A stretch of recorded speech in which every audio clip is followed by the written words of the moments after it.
নমস্কার সবাইকে। তোমরা সবাই কেমন আছো? নিশ্চয়ই ভালো আছো। যারা আমার রোজের ভিডিও দেখছো তাদেরকে জানাই অনেক ভালোবাসা। আজকে একটা পেঁপের রেসিপি তোমাদের সঙ্গে শেয়ার করব। পেঁপে আলু ছোলা দিয়ে একটা নিরামিষ তরকারি, যেটা খেতে খুবই দারুণ হয়। চলো কীভাবে বানালাম দেখি। এখানে আমি একটা বড় সাইজের পেঁপে নিয়েছি, প্রায় 500 গ্রাম ওজন, আর 5টা মাঝারি সাইজের আলু নিয়েছি। পেঁপেটা ছাড়িয়ে নিয়ে আলুটাও ছাড়িয়ে নিয়ে ডুমো ডুমো করে কেটে নেব।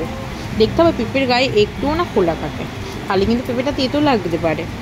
আর এখানে কড়াই চাপিয়ে দিয়েছি কেটে রাখা পেঁপে আর আলুটা। তেল গরম হয়ে আসলে দিয়ে দেবো ফেলিয়ে দেওয়ার জন্য।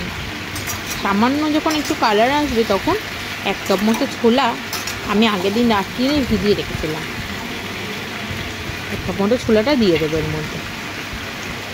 তারপরে দেবো একটা বড়ো চামচে 1 চামচ হলুদ গুঁড়ো, স্বাদ অনুযায়ী নুন,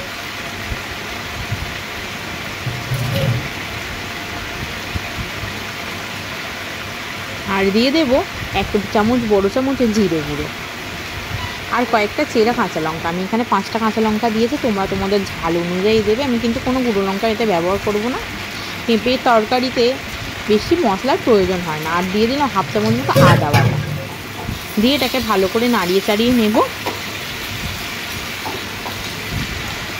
রান্নাটা খুবই সাধারণ হলেও কিন্তু খেতে কিন্তু খুবই ভালো হয়।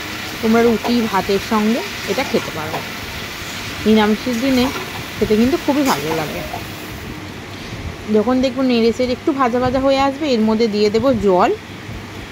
পেঁপে আলুটা যাতে ডুবে যায় এরকম অনুযায়ী জলটা দিতে হবে। জলটা দিয়ে একটা ঢাকা দিয়ে দেবো। যতক্ষণ না পেঁপে আলুটা সেদ্ধ হয় ততক্ষণ ঢাকা দিয়ে রাখবো। তারপরে ঢাকাটা খুলে দেখে নেবো যে আলু পেঁপেটা সেদ্ধ হয়েছে নাকি। আমার প্রায় 90% মতো সেদ্ধ হয়ে এসছে পেঁপে আলুটা। এবারে সেদ্ধ করা পেঁপে আলু সব কিছু একটা পাত্রের মধ্যে ঢেলে রাখবো। আর এইদিকে কড়াই চাপিয়ে দেবো আবারও। কড়াইয়ের মধ্যে দিয়ে দেবো একটা শুকনো লঙ্কা, 2টো তেজপাতা ফোড়নে, আর দিয়ে দেবো 5 ফোড়ন। 5 ফোড়ন থেকে যখন হালকা একটা গন্ধ আসা স্মেল আসা শুরু করবে, তখন এর মধ্যে আগে থেকে যে রান্না করে রাখা সেদ্ধ করে রাখা পেঁপে আর আলুটা সেটা ওর মধ্যে দিয়ে দেবো। ফোড়ন দিলাম, এটা ফুটতে শুরু করলে আবারও ভালো করে নেড়ে চেড়ে নেব। তারপরে মাখো মাখো হয়ে আসবে, একটু 5 মিনিট মতো এটাকে আবার ঢাকা দিয়ে একটু রেখে দেবো। ঢাকাটা খুলে আমি এর মধ্যে দিয়ে দেবো 1/2 চামচ চিনি।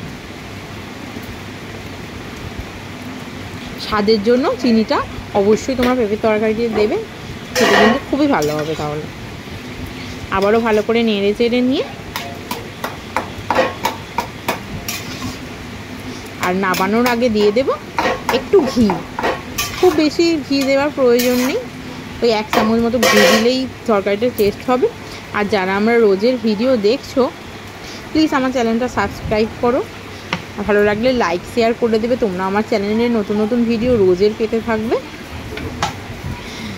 আজকের মতো এইটুকুই, টাটা। সবাই ভালো থেকো, সুস্থ থাকো। আর আমার ভিডিও কেমন হচ্ছে প্লিজ তোমরা জানিও।